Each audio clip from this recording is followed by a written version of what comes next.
Hello, you beautiful people, and welcome back to Let's Play Vampire the Masquerade Swansong, where we will around a bit. Are nothing compared to the ones I used to sell. It was long ago. Good old times, right? The cover of a very old book.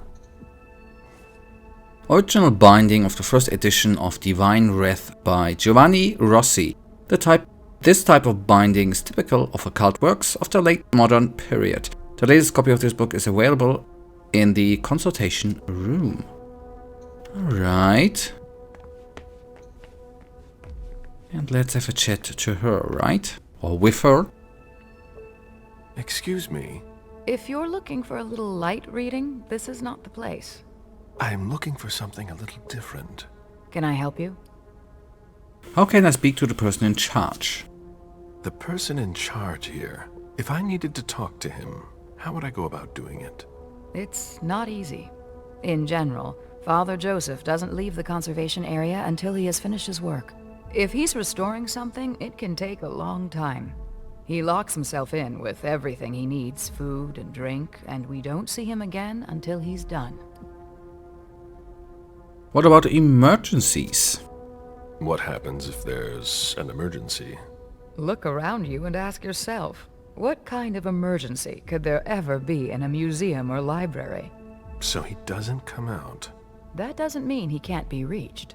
He approves every request to borrow a book from the conservation area through a computer system. So, if I request a book, he'll come and hand deliver it to me? No, it's automatic. He'll just approve the request. His work is very important. We do everything we can not to interrupt him. I'd rather you not disturb him. My work is more important. I'm just trying to understand how it all works. You have to admit it's unusual. I've rarely seen such extreme measures taken for a library.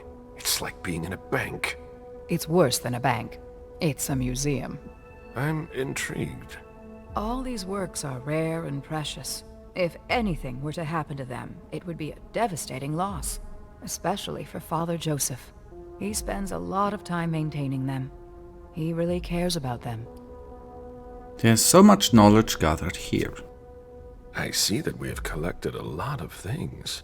Yes, and it can be complicated to find your way around. What are you working on?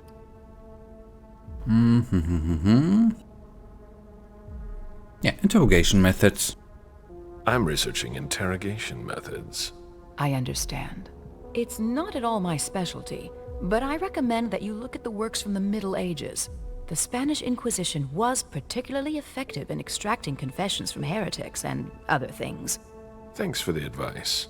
I don't know what they can feel, but I remember reading something about a retractor used on a particularly sensitive part of the body. I'll be going now. Okay, whatever part that was, I don't want to know. Oh, hello. Hey.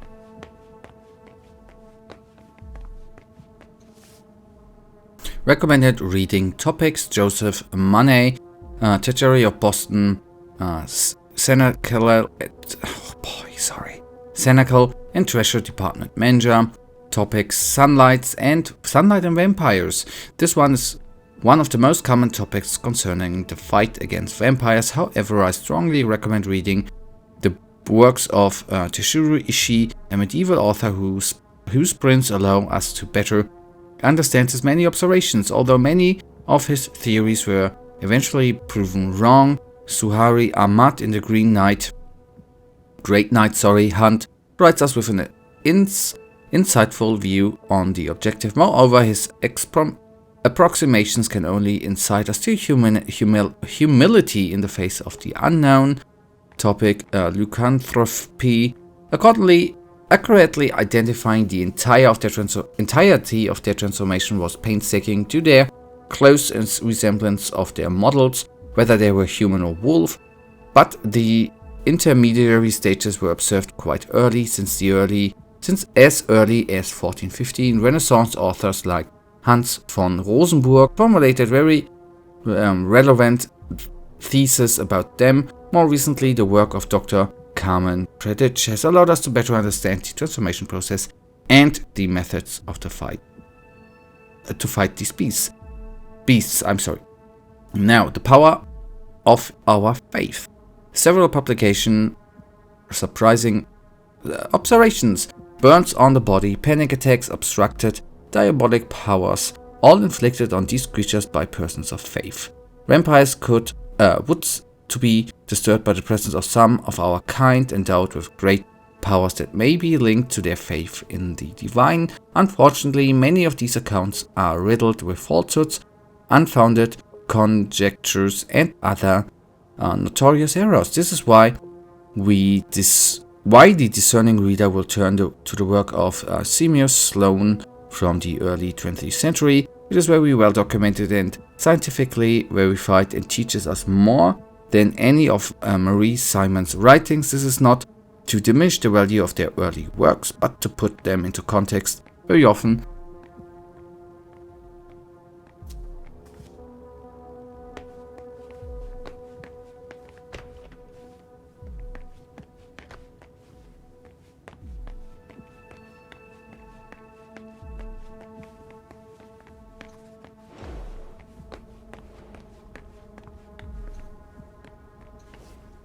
Consultation Procedure, Boston, Senecal Treasury Department. First, go to the consultation room, choose the work you would like to consult. On the control panel, the manager will approve your request and send you the book. Return the book before leaving the room. Please be extremely careful with these rare, priceless pieces.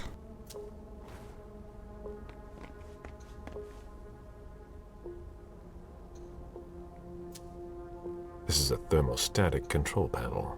It controls the temperature, humidity, but it's locked.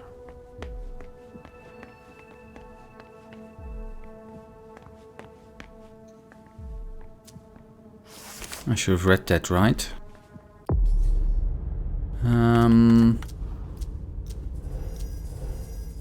Memo of... what the hell? Yeah, okay. So be it. Timeline, okay.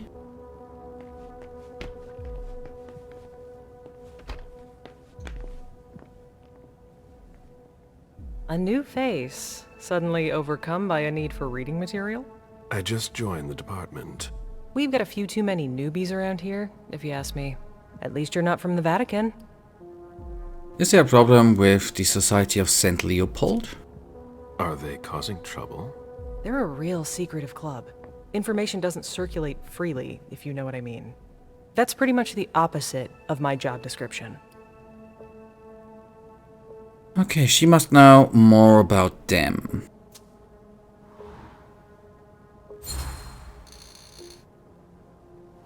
You work with them every day. You must have gotten to know them pretty well by now. Other than Father Joseph Manneh, I don't see them very often. Is he the guy in charge here? Yeah, he's in charge of the Treasury Department. A real fountain of knowledge. He's a very kind person who's got a very interesting take on what we're doing here. Well, I've got a lot of work. I'll be going now. Okay, I'm gonna do one thing, by the way. We are gonna talk to a good doctor before we investigate further.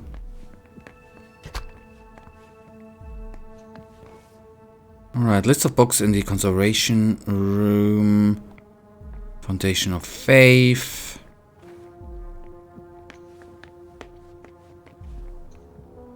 Intercode press. Okay. Consultation request instruction. The logbook lists all the books stored in the conservation area. You can request any of them by entering the book's reference number into the device. The book will automatically arrive in the lectern. Warning, the book is being restored. You may still request it, if a book, by the way. However, the Treasury Department manager will personally oversee your consultation and will handle the book for you. Book return instructions. Press the red button to the right of the lectern and the book will automatically be returned to the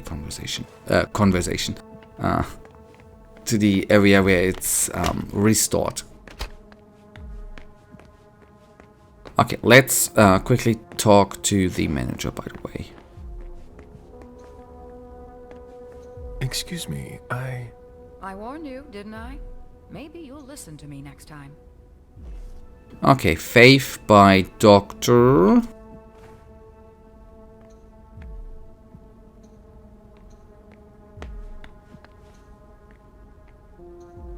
Higher clearance required. Wrong implant?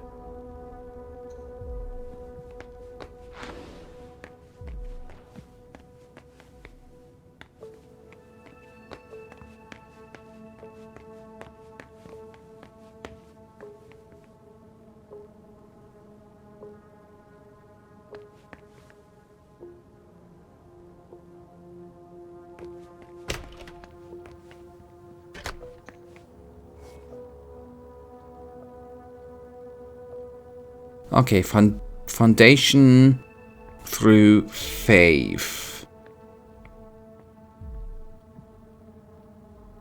Right. All losing the faith.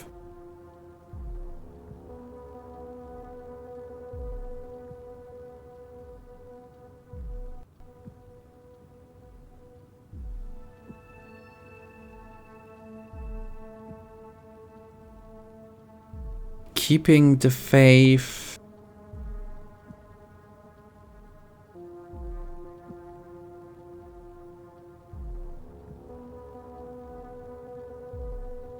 Denying one's faith, a brief essay of faith.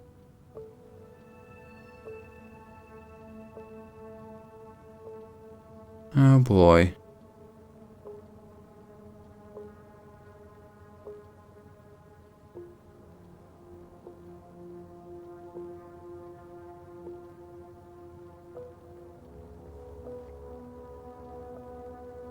Guardians of Faith, Dr. Sloan.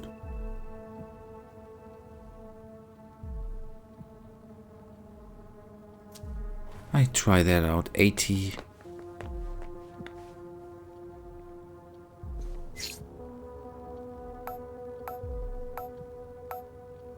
What? Fine. Very well. I'm coming. Ah, thus Cain went to Abel. Excuse me.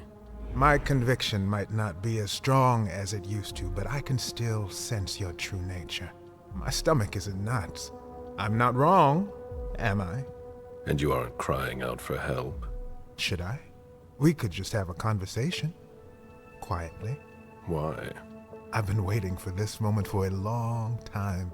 To meet a kindred, face to face. Who knows? Maybe you'll also learn something from the exchange. I am Father Joseph Manneh. Okay, we are gonna introduce ourselves. You can call me Galeb. Galeb? Very well. That's a much better start to our conversation. Or an exchange of best practices. I consider myself an interpreter of the great book of your existence. And you are a fascinating subject. Okay, he sees me as a subject of an experiment. What exactly does he want? What exactly are you looking for? You intrigue me. From a theological standpoint, you're an enigma. That's almost certainly for the best. I'm not so sure of that. Perhaps if we understood you better. Okay, it won't be easy. It's not that simple. We'll always incite fear in humans. The mere mention of us generates a reaction of disgust. That could evolve. With time and patience. Time is one thing we don't have. The Inquisition only stops when all is consumed and reduced to ashes. Well, maybe we could find another remedy. You might be exactly what I'm looking for here. We could work together, but you're siding with the barbarians. A scholar like you has no place here. You're mistaken about us. Our common interest is to understand you. Then you must be blind. What makes you say that? Okay, I'm trying to destroy you. He was the one who said I wanted to change things. I've seen their... Oh yeah. Okay, that sounds good. Don't take me for a fool. I've seen what your colleague does here. She uses us for weapons practice. Your definition of understanding baffles me. Indeed, my colleagues don't all share my point of view. Admit that we can't just stand by and do nothing. Vampires are a threat. Why should I help you? By the way, can I... Oh, hello. Okay, wait. Can I actually consume... That was doing one confrontation bad that I didn't have enough of willpower, by the way. Humans are no better.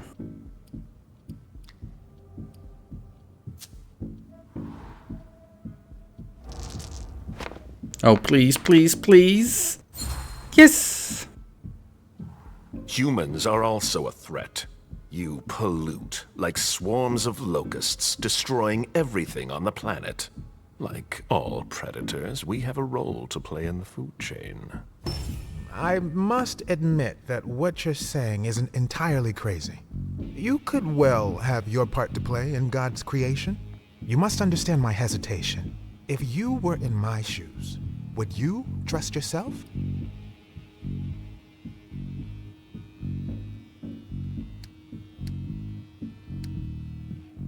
Oh boy.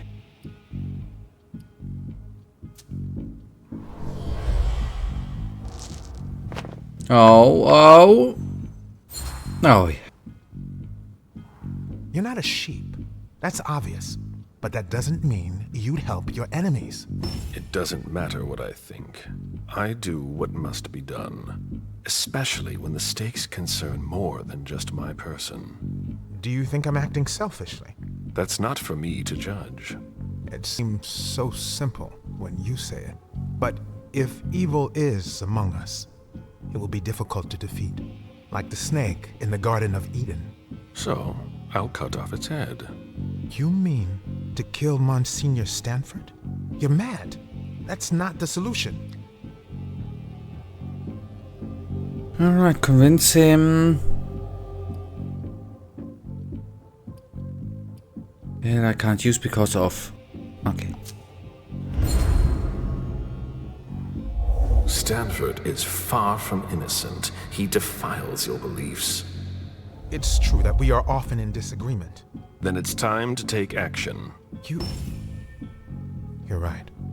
I've been blinded for far too long. I don't know where Stanford is, but you can locate Chiara Favarone in the clinic.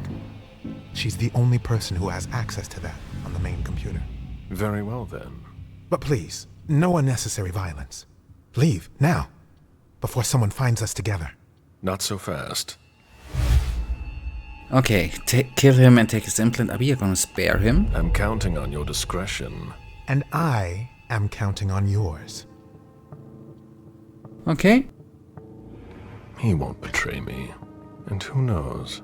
Maybe I'll run into him again. Okay. Solve that without violence. But we need to definitely, sadly enough, kill someone. Okay, Aranam Meeting. Oil on canvas. Friedrich von Simsel, Linz, Austria, from left to right. Hans von Friebeis, Bürgermeister of Linz. During the... I'm sorry. I think I've recorded too much today. I'm sorry. But I was a little bit sucked into this game, so to say. No pun intended in any way. During his brief time in office, he did his best to establish the Aranam in the region. Hector, Dr. Dietrich, Chancellor of the Vienna Aranam, charismatic leader with mysterious origins. Some claim he comes from a long line of vampire hunters. Dr. Seamus Sloan, renowned scientist and author, an expert on supernatural creatures. He's one of the most prolific authors of the late modern period. Gilly Spinelli, occultist. Giulia was fascinated by the mysteries of the shadows from an early age and was Dr. Sloane's companion. Anton, Volodine Hunter, a insatiable monster hunter who disappeared shortly after the meeting. Irina Volodina Hunter, formidable monster hunter who went missing along with her brother Anton. Okay. Nice. Got that.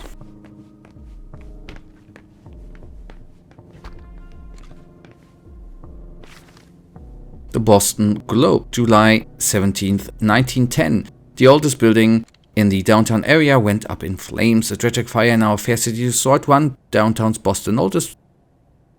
A tragic fire in our fair city destroyed one downtown Boston's oldest buildings located on Chauncey Street. Although the fire department arrived quickly, the damage was irreversible. The roof structure, the probable source of source of the fire quickly collapsed, leaving no chance to save the building. Despite the complete destruction, only 3 deaths were reported, as there were not many people in the building at the time of the tragedy. An investigation is underway to determine what led to this horrific incident and who was responsible. In this time of mourning, our thoughts and prayers are with the families and friends of the victims. May those who left us rest in peace, Charles Welch. Higher clearance required. Wrong implant?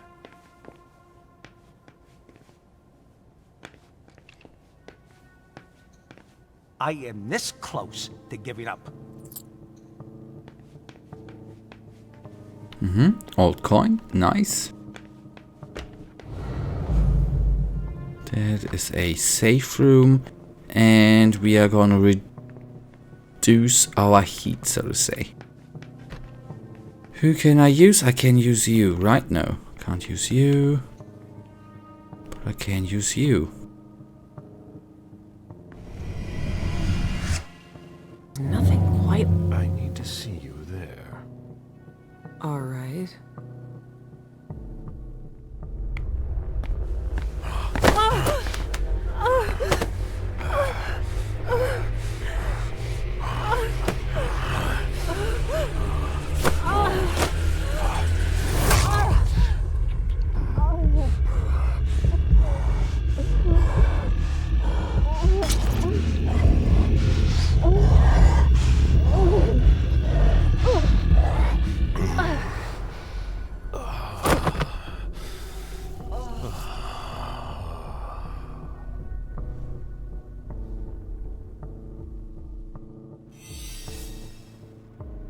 Needed to be done.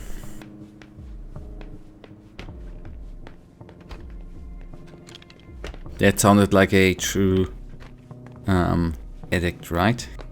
Fair enough.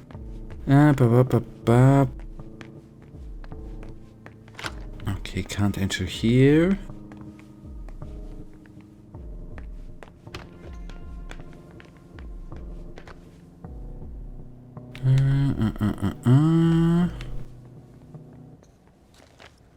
I'm getting tired. Oh.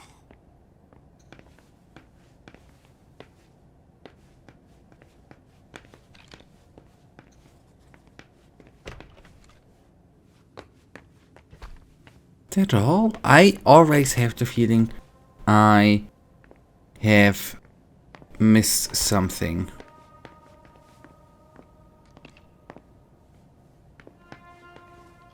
All that for nothing. Okay, but I think there's really nothing else here.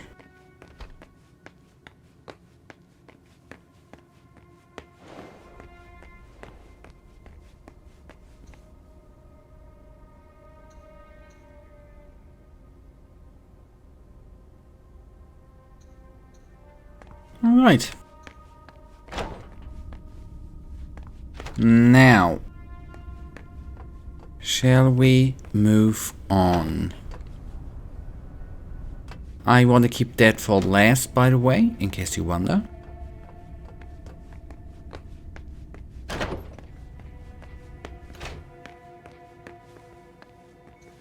That's a lot of blood.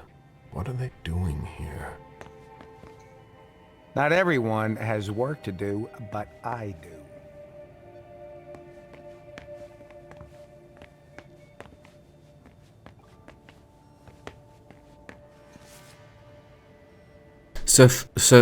Certificate of voluntary participation in the expense of the Society of St. Leopold volunteer copy.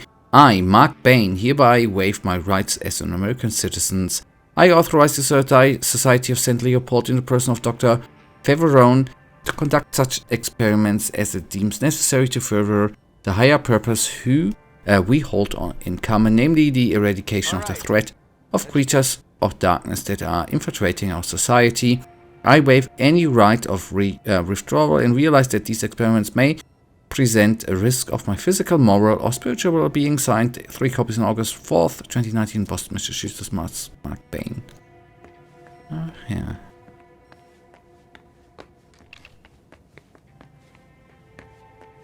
The latest results aren't good.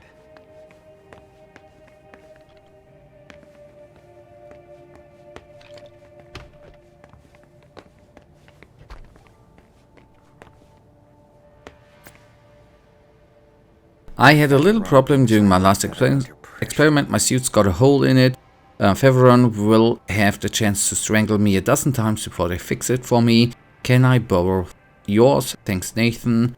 And I need to see you to talk about our boss. I can't take it anymore.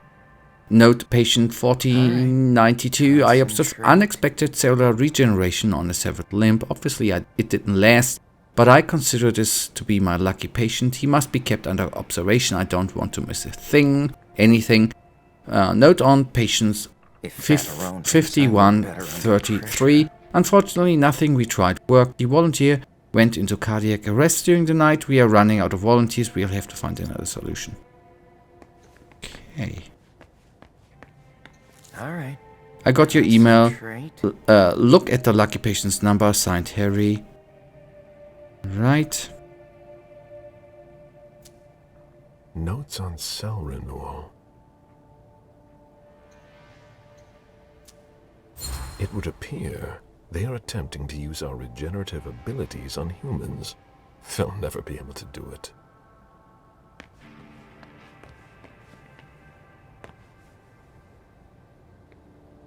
Tell me you weren't there for Faverone's meltdown. I only caught the end. Great. She yells at me in front of everyone now. It's her way of motivating the troops. I'm not really the best. It's not really the best way of going about it, yes. There are less painful techniques. I'd be a lot faster if I didn't have to double as her personal assistant. I'm in the middle of a promising procedure, but I keep getting interrupted. No matter. I'd better stop complaining. Okay, should act differently. Is there a problem? What's bothering you? I'd rather be careful. If someone were to hear us... Henry, if you don't want to be the next body under my scalpel, I need those lab results by tomorrow. I'll be going now. Back to work. Human blood. I thought they only studied us. Okay, but well, you wait. Okay. Notes on experiment 73. This is the third day of the creature's recovery. After complete sectioning, the lesions of the cartilaginous body appear to be completely resorbed. The regrowth does not appear to have been painful and does not seem to require any specific effort. However, the creature's behavior has become more aggressive. The process must draw upon its reserves of energy. I also observed a strange phenomenon during the creature's recovery. It appeared to be a flow of blood that moved towards the wound, but analysis demonstrated that it was not actually blood. We must expedite our research into this phenomenon. This will be the focus of Henry's team. Okay, end of dictation. Chancellor Shirawa, Faverone of the Boston Senecal. Notes on experiment 118. Patient Mark Bain is beginning to show signs of dementia. Henry and Lloyd want us to stop.